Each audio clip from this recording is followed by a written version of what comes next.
وفيلمنا بيبدأ بعد ما العالم كله حصل له تلوث أشعاعي، وبسبب كده ملايين الكائنات الحية انقرضت، حتى المحيطات البكتيريا انتشرت فيها وملايين الأسماك ماتوا. وبسبب الأزمة دي كل الدول بتعاني من نقص الغذاء، لكنهم بيحاولوا يتكيفوا مع الوضع وياكلوا أي حاجة قدامهم، وكانوا بياكلوا الصراصير كأنها وجبة فاخرة. ومن الدول اللي عملت كده كانت دولة تايلاند، وبنشوف شخصين راكبين عربية، والعربية دي فيها غذاء ولازم يودوه للمدينة، وبنتعرف على شاب اسمه سينج بطل قصتنا، وهو اللي بيكون سايق ومعاه المدير بتاعه. سينج قال له بصراحة كده الشغل ده مش جايب معايا نتيجة وناوي يستقيل منه. المدير استغرب وقال له ايه ده بجد هترجع للملاكمة تاني ولا ايه؟ فقال له لا، لأن مراته عايزاه يسيب البلد دي خالص لأن الشغل ده خطر. وأثناء ما كانوا بيتكلموا بيلاقوا نفسهم دخلوا طريق مسدود، وسينج فاهم إن في ناس عاملين كده علشان يسرقوا الغذاء، فنزل من العربية واستخبى. وواحد منهم كان بيتكلم مع المدير وبيقول له انزل يلا، وفجأة سينج كسر بيه إزاز العربية وبدأ يستخدم مهاراته في الملاكمة، وكان قوي جدا في الخناقة.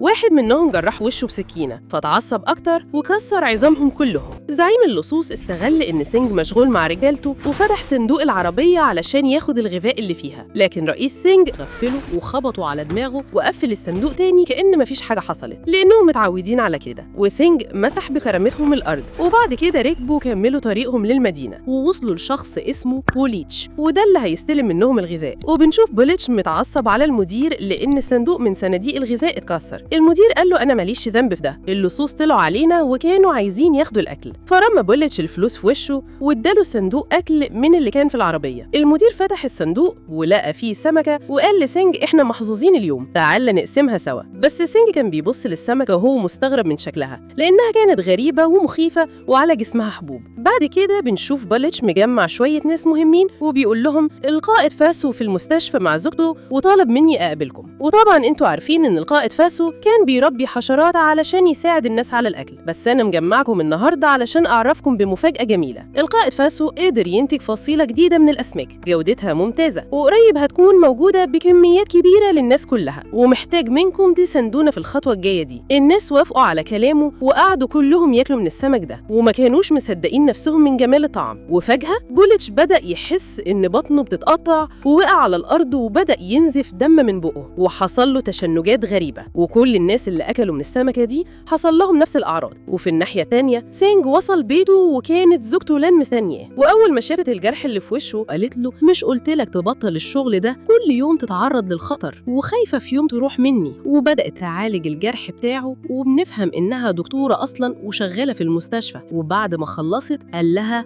أنا بلغت المدير إني هسيب الشغل خلاص. وبعد كده مراته بتروح شغلها في المستشفى، فتيجي عربية وتاخدها من قدام البيت وتركب مع صديقتها وابنها اللي اسمه بادي، وبيوصلوا للمستشفى بالسلامة. وطبعا المستشفى مليانة مرضى بسبب التلوث اللي حصل في العالم، وبدأت لين تتابع الحالات المريضة، وبادي كان ماشي معاها لأنه بيحبها. وبعد كده قالت لبادي يروح عند أمه علشان هي طالعة غرفة العمليات وبتجهز نفسها علشان تدخل تعمل العملية، لكن في دكتور إجا وقال لها إنه هيخلي واحد تاني يعمل العملية دي، وطلب منها تيجي معاه علشان في مريض أهم محتاج رعاية. دخلت لين معاه، وهناك قابلت القائد فاسو، وبنفهم إن زوجته في غيبوبة بقالها 5 سنين، لكن فاسو ما فقدش الأمل ومعظم الوقت قاعد معاها بالشكل ده. وبعد كده بيتكلم مع لين والرئيس بتاعها وبيوريهم كبد السمك الهجين اللي هو عمله، وبيقول لهم إنه حاسس إن لو زوجته أكلت منه حياتها هتتحسن. لين قالت له يعني بالعقل الكبد ده هو اللي هيعالج زوجتك؟ انت مش عارف الخطورة؟ فقال لها إنهم بقالهم 5 سنين مهتمين بيها ومفيش أي جديد، سيبوني أحاول أفوقها بطريقتي. لين سكتت وسابته يعمل اللي هو عايزه. وفي نفس المستشفى بنشوف بوليتش اللي أكل السمكة وكان عنده تشنجات غريبة، والدكاترة حرفياً مش فاهمين في إيه، بدأ ينزف من بقه تاني وحالته كانت صعبة، وفي الآخر بيقطع نفسه مرة واحدة ويموت. بعد شوية عينه بدأت تتحول للون الأسود وجسمه بدأ يتحرك من تاني، وهجم على الدكتورة اللي جنبه وعضها. وفي الوقت ده لين ورئيسها خرجوا من عند فاسو، وأثناء ما كانوا ماشيين سمعوا صوت عالي والناس بتجري قدامهم من الخوف، واتفاجئوا لما شافوا بوليتش بيوقع الدكتورة وبيعض فيها زي المجنون. لين من الصدمة اتجمدت مكانها. وفي الوقت ده سينج كان قاعد في البيت بيسمع الأخبار وبيتكلموا عن اللي حصل في المستشفى، والمذيع كان بيحذر وحذر الناس كلها من دخول منطقة المستشفى. وطبعا سينج خاف على مراته، فخد الموتوسيكل وراح على المستشفى. وأول ما وصل هناك لقى الدنيا زحمة وكل الناس واقفين خايفين على أهلهم اللي جوه. وفي لحظة واحدة وقعت من على سطح المستشفى، وواحد من الأمن راح يطمن عليها، فهجمت عليه وعضته في عنقه. وهنا الفوضى عمت المكان والناس كلها خافت وبدأت تجري في كل اتجاه، والجنود ضربوا الست اللي هجمت على زميلهم لكن بعد فوات الأوان. ومع إن الجنود حابسين الناس في المستشفى علشان المرض ما ينتشرش، قدر سينج يتسلل ويدخل جوه علشان ينقذ مراته. وفي الوقت ده لين كانت مستخبية في أوضة مع المدير بتاعها، والمشكلة إنه كان مصاب ومش قادر يتحرك من مكانه. ولين قالت له خليك مكانك هنا ما تتحركش وأنا هشوف علاج يطهر لك الجرح اللي في جسمك. وفعلا سابته واتجهت للباب علشان تطلع، وقبل ما تمشي سمعت صوت خبط جاي من عند المدير. رجعت تطمن عليه واترعبت لما لقيته اتحول لزومبي وكان قاعد بياكل في جثة شخص تاني. وأول ما شافها هجم عليها لكنها قدرت تطلع من الأوضة بسرعة. وأثناء ما كانت ماشية سمعت صوت سينج بينادي عليها في اللاسلكي، فراحت بسرعة علشان ترد عليه، لكن من سوء حظها الكهرباء قطعت في المستشفى كلها. سينج كان متضايق لأنه ما قدرش يتواصل معاها، فقرر يطلع يدور عليها في المستشفى كلها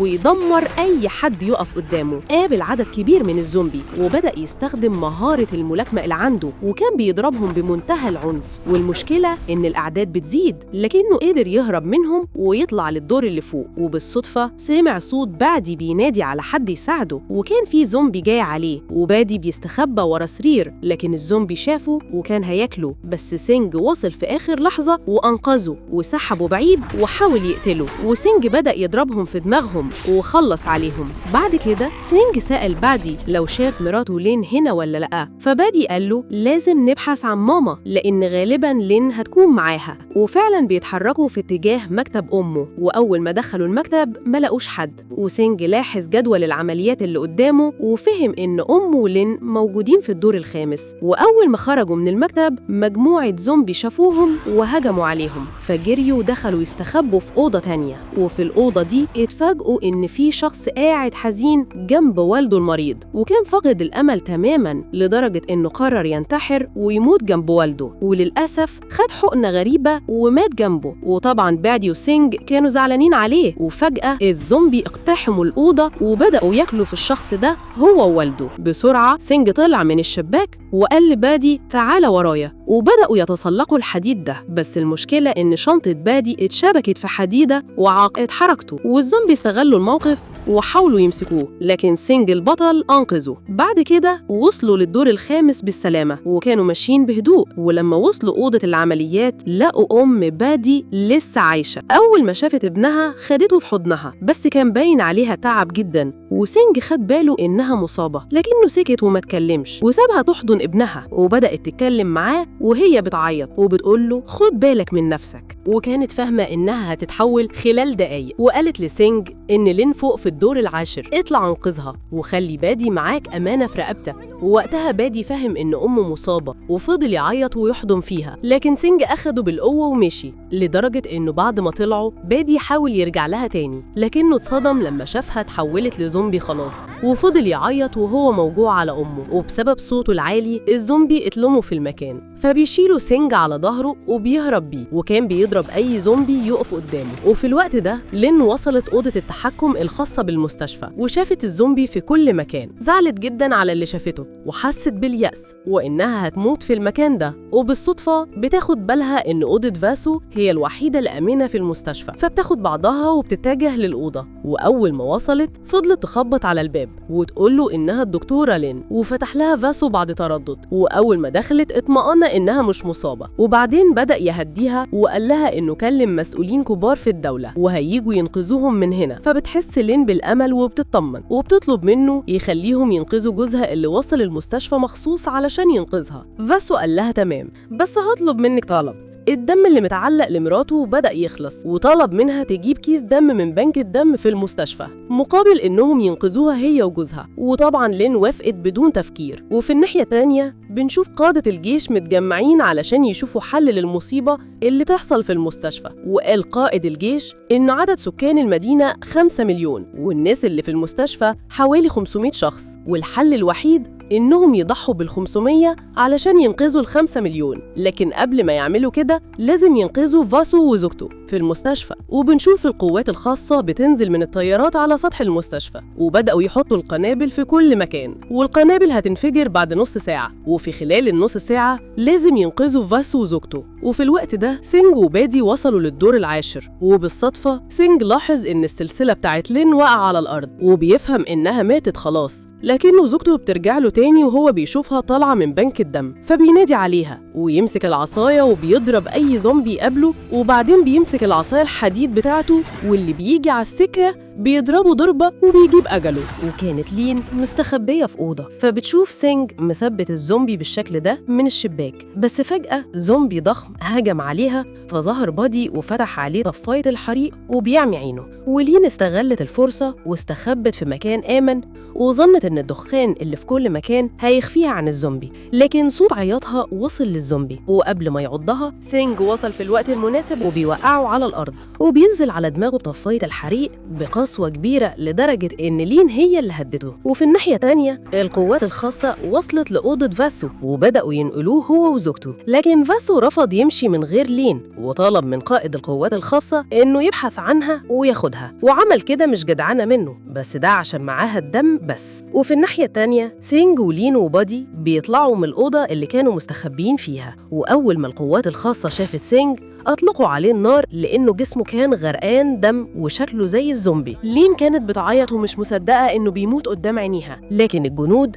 أخدوها معاهم غصبا عنها. وقتها بادي فضل يقوم في سينج ويصحيه، وفعلا سينج بيقوم وطلقة كانت جت في كتفه بس، وبدأ يقتل في الزومبي. بعد ما خلص منهم دخل على القوات الخاصة وفضل يضرب في الجنود لحد ما وصل للقائد بتاعهم، وفضل يخنقه بكل قوته عشان يقتله، لكن القائد فك نفسه وثبته على الحيط وحاول يقتله بالمسدس، لكن سينج رماه على الأرض فقام يهجم عليه من جديد، وفضلوا يضربوا في بعض مدة طويلة بمنتهى العنف. وفي الآخر القائد خانق سينج وكان خلاص هيقتله، لكن من حسن الحظ زومبي هجم على القائد فاضطر يسيب سينج عشان يقتله. سينج استغل الفرصة وبدأ يهجم عليه من جديد، وكانوا بيضربوا بعض بالبوكس بمنتهى العنف لدرجة إنهم من شدة التعب وقعوا هما الاتنين على الأرض. وهنا القائد جاله زومبي وهجم عليه، فأجت لين وسحبت سينج جوه أوضة وبدأت تعالجه لأن جسمه كله متبهدل، وأهم حاجة إنها قدرت توقف النزيف بتاع طلقة. ولما بدأ يحس بتحسن قام وحضنها. بادي بيفتح الباب بهدوء علشان يراقب الوضع بره، واتصدم لما شاف قائد القوات اتحول لزومبي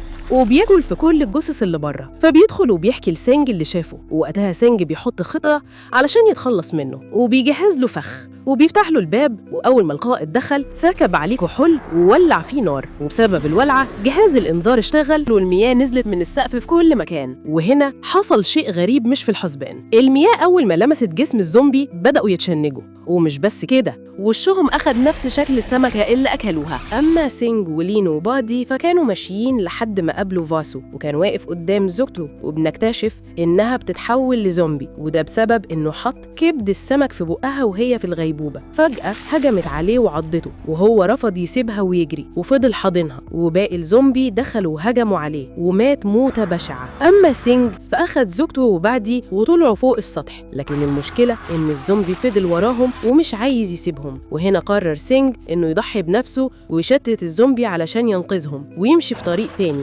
ويلفت انتباه الزومبي. المشكلة إن الزومبي أصبح شرس أكتر من الأول لما المية نزلت عليه، ولين وبعدي وصلوا على السطح بالسلامة ولقيوا طيارة القوات الخاصة قدامهم، فسلموا نفسهم علشان الجنود يتأكدوا إنهم مش مصابين، وبعدين طلبوا منهم يطلعوا على طيارة علشان هيمشوا حالا. لين قالت لهم أبوس إيدكم جوزي طالع دلوقتي، وفضلت تترجاه هي وبعدي لحد ما وافق، وقال لها قدامك 3 دقايق بالظبط وهنتحرك من هنا. وفي الوقت ده سينج كان محبوس في عربية محاصرة بالزومبي ومش عارف يروح فين، وللأسف العربية انفجرت وكلهم ماتوا. وبكده 3 دقايق عدوا والجنود قفلوا باب الطيارة علشان يتحركوا، ولين كانت بتعيط لكن مفيش فايدة. وفي الناحية التانية بنكتشف إن سينج لسه عايش ونجا بمعجزة، وبيلاقي جيش من الزومبي جاي عليه، فبيجري في اتجاه السطح وفعلا بيوصل للسطح بالسلامة. لكن للأسف الطيارة كانت طارت، وكان بيبص لين للمرة الأخيرة